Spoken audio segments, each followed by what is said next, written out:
దూత media power of news. Hello viewers, welcome to another episode of your doctor, మీకోసం మీ doctor. ఈ వారం మన guest doctor Damodar. He is a trauma and acute care surgeon. ఈ వారం మనం వచ్చిన మన గెస్ట్ డాక్టర్తో he is a trauma and acute care surgeon. So ఈ ట్రామా సర్జన్ అంటే ఏంటి? వీళ్ళు ఇది ఇప్పుడు ఎవాల్వింగ్ బ్రాంచ్. సో దీంట్లో వీళ్ళు డీల్ చేసే డిఫరెంట్ టైప్ ఆఫ్ యాక్సిడెంట్స్ కానీ అవన్నీ గురించి మనం తీసుకోవాల్సిన జాగ్రత్తలు కానీ ఇలాంటివి డిస్కస్ చేసుకుందాము. డాక్టర్ దామోదర్, మీ గురించి. Hello sir, I'm doctor Damodar, MBBS MS general surgery and MCh trauma surgery from AIIMS new Delhi. So బేసిక్గా ఇదేంటంటే ట్రామా సర్జరీ అంటే ఇట్స్ ఎ న్యూ బ్రాంచ్ మన కంట్రీలో. 2016లో స్టార్ట్ అయింది first time. MS general surgery తర్వాత ఒక ఎంసీహెచ్ అనే సూపర్ స్పెషాలిటీ బ్రాంచ్ మన ఎయిమ్స్ న్యూ ఢిల్లీలో స్టార్ట్ చేస్తుంది. సో అక్కడే నేను చదివాను బేసిక్గా. సో బేసిక్గా ఏంటంటే అప్పుడు మనం ట్రామా ఇంతకుముందు ఎలా డీల్ చేసేవాళ్ళంటే ఒక్కొక్క ఇంజురీకి ఒక్కొక్క స్పెషాలిటీ వాళ్ళు పిలిచి ఎమర్జెన్సీ రూమ్లో వాళ్ళు వచ్చి డీల్ చేసేవాళ్ళు. But the thing is immediate life saving procedures చేయడానికి కానీ ద డ్యామేజ్ కంట్రోల్ ప్రొసీజర్స్ కోసం అండ్ సర్జన్స్ మధ్యలో ఆ గ్యాప్ని బ్రిడ్జ్ చేయడానికి that is where trauma surgeons came. So complete as a whole బాడీని టాప్ టు బాటమ్ చూసుకుని ఏ ఇంజరీకి ఫస్ట్ ప్రయారిటీ ఇవ్వాలి, ఏ injury life saving procedure ఇమీడియట్గా చేయాలి, స్టెబిలైజ్ చేయాలి అనే దానికి ఎవాల్వ్ అయిన branch is trauma surgery. So basically అంటే మీరు ఒక టైం సేవింగ్ లాగా, ఇప్పుడు మీరు ఇందాక అన్నట్టు ఒక్కొక్క ఇంజురీకి ఒక్కొక్క సర్జన్ని పిలవడం, వాళ్ళు వచ్చి చూడడం. సో ఈ గ్యాప్ని, ఈ టైం వేస్ట్ అన్ని తగ్గించడానికి బేసికల్లీ మీరు ఒక ట్రామా సర్జన్ లాగా ఉన్నారు. సో బేసికలీ ఇది ఒక super speciality, complete super speciality after MS general surgery or DNB general surgery తర్వాత. అంటే ఇప్పుడున్న మన ఎంఎస్ జనరల్ సర్జరీ వాళ్ళు సూపర్ స్పెషాలిటీకి ప్రిపేర్ అవుతున్న వాళ్ళు అంటే ఈ ఎంసీహెచ్ ఇది తీసుకోవచ్చు అంటారా? దీని గురించి ఒకసారి. సార్ బేసిక్గా ఇది ఒక ఇవాల్వింగ్ బ్రాంచ్. అంటే ఇప్పుడు మనం ఎంసీహెచ్ న్యూరో కానీ లేకపోతే గ్యాస్ట్రో కానీ ఆంకాలజీ ఇవి కామన్ గా ఉన్నాయి, ఇట్స్ కామన్ బ్రాంచెస్ ఉన్నాయి. అది ఈచ్ సిస్టమ్ని డీల్ చేస్తూ ఉంటుంది. Exactly. Those who have passion for emergencies, adrenal rush ఉన్నప్పుడు ఎమర్జెన్సీస్ లైఫ్ సేవింగ్ ప్యాషన్ ఉన్న వాళ్ళు and who don't want miss the general surgery experience dealing with every part of the body, వాళ్ళకి this is a very good branch and it's evolving branch. మనకి infrastructure ఎంత పెరుగుతున్నా కూడా trauma అనే ఇది deaths rise అవుతానే ఉంది, తగ్గట్లేదు. It's increase more and more increasing. So వాళ్ళకి క్యాటర్ చేయడానికి ట్రామా సర్జన్స్ అన్ని చాలా అవసరం. ఓకే. అంటే ఈ బేసికలీ సీట్స్ అన్ని ఎక్కడ ఉన్నాయి కంట్రీలో? ఎన్ని ఉన్నాయి? ఏ కాలేజెస్లో ఉన్నాయి? సార్ 2016లో స్టార్ట్ అయిన కోర్స్ ఫస్ట్ ఎయిమ్స్ న్యూ ఢిల్లీలో మాత్రమే ఉండేది ఇదివరకు. ఇప్పుడు 4 ఎయిమ్స్లో ఉన్నాయి. AIIMS Delhi, AIIMS Jodhpur, AIIMS Patna, AIIMS Rishikesh. 4 ఎయిమ్స్లో ఎవ్రీ 6 months కోర్స్ ఉంటుంది. And now last 3 years back MS అంటే పోస్ట్ గ్రాడ్యుయేట్ లెవెల్లోనే ఎంఎస్ జనరల్ సర్జరీ లాగా ఎంఎస్ ట్రామటాలజీ అండ్ సర్జరీ అనే కోర్స్ స్టార్ట్ అయింది ఎన్ఎంసీ కింద, recognised by NMC కోర్సే.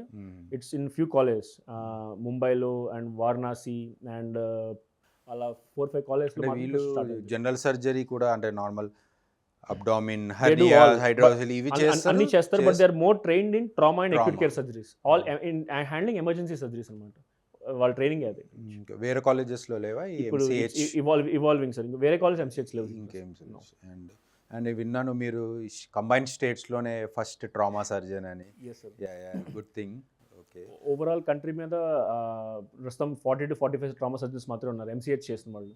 Okay. So one of them నేను ఇక్కడ తెలుగు స్టేట్స్. కరెంట్లీ ఎక్కడ మీరు working? So I'm working at Medicover hospitals, హైటెక్ సిటీ, హైదరాబాద్. Thank you Damodar. ఇప్పుడు ఈ ట్రామా అనగానే లైక్ లైఫ్ సేవింగ్స్, చాలా ఎమర్జెన్సీస్ ఉంటాయి. సో ఇప్పుడు మనం చూస్తున్నాం చాలా ఎక్కువగా ఫస్ట్ థింగ్ ట్రామా అనగానే రోడ్ ట్రాఫిక్ యాక్సిడెంట్స్ వస్తాయి.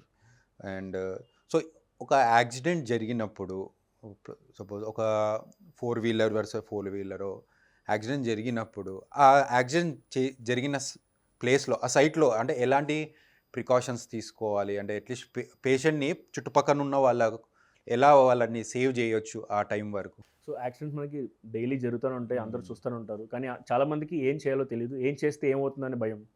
సో బేసిక్గా దీంట్లో డూస్ అండ్ డోంట్స్ ఉన్నాయి. ఏం చేయొచ్చు అంటే ఫస్ట్ వెళ్ళి పేషెంట్ ఆయన స్పృహలో ఉన్నాడా లేదా, స్పృహలో ఉన్నాడా చూసి దాన్ని తట్టి లేపి, స్పృహ లేకపోతే ఇక్కడ ఒక 5 seconds పల్స్ అని ఉంటుంది నెక్ పక్కన, కెరోటిడ్ పల్స్, లాస్ట్ పల్స్ చనిపోయే ముందు పోయేది అది. సో ఆ పల్స్ ఒకసారి చూసుకుని ఏమీ లేకపోతే స్టార్ట్ సిపిఆర్ ఇమీడియట్లీ. ఇవన్నీ చేసే ముందు call for help, medical help వచ్చే లోపు మనం ఆ సమయాన్ని వృధా చేయకుండా we're trying to revive him back. ఇది మెయిన్ థింగ్. ఇంకోటి ఏంటంటే ఏమైనా యాక్టివ్ బ్లీడ్ అవుతుంటే ఒక ఇక్కడ టైట్ గుడ్డతో ఆ బ్లీడ్ని కంప్రెస్ చేసి బ్లీడింగ్ ఆపాలి. అండ్ ఒక ఫ్రాక్చర్ ఏమైనా ఉంటే ఏమైనా రాడ్ కానీ ఏమైనా ఏమైనా చెక్క కానీ తీసుకుని ఫ్రాక్చర్ స్టెబిలైజ్ చేసి కట్టాలి. ఇది మెయిన్ థింగ్. కానీ మెయిన్ థింగ్ అంటే డోంట్స్, అంటే ఏమైతే మనం ఎక్కువ హాని చేయకూడదు పేషెంట్. చేయకూడదు. ఫస్ట్ థింగ్ పేషెంట్ లేపి కూర్చోబెట్టడం, ఎలాగంటే అలా పట్టుకుని అది పక్కకు లాక్కెళ్ళటం, ఇవన్నీ అస్సలు చేయకూడదు. చేయకూడదు. ఫ్లాట్ సర్ఫేస్ మీద మాత్రం పడుకోబెట్టాలి. రోడ్డు పక్కన తీసుకుని ఫ్లాట్ సర్ఫేస్ పడుకోబెట్టి, ఇంకొకటి నెవర్ వాళ్ళకి వాటర్ కానీ ఫుడ్ కానీ ఏమీ ఇవ్వకూడదు. అసలు వాటర్ ఫుడ్ అలా ఇస్తే it's very dangerous. Because Aspiration చేసుకునే వాళ్ళు ఛాన్స్ మనలాగా ఉంటుంది. నార్మల్ కాన్షియస్లో ఉండరు కాబట్టి ఆస్పిరేషన్ ఛాన్సెస్ ఎక్కువ. మనం ఎక్కువ ఇంజురీ చేస్తున్నాం వాళ్ళకి. సో అది ఇవ్వకుండా and call for help immediately. అంటే మనం ఉన్నాం కదా, వాళ్ళు నేర్చుకున్నాం కదా సిపిఆర్ అని చెప్పి అక్కడ చేసి టైం వేస్ట్ చేయకుండా మెడికల్ హెల్ప్ రావాలి as early as possible. Okay. దీంట్లో one thing sir, crucial hours, golden hours, Golden 1 hours hour అనే అని కాన్సెప్ట్ ఉంది, కానీ whatever it is as early as possible. As early as possible. Immediately.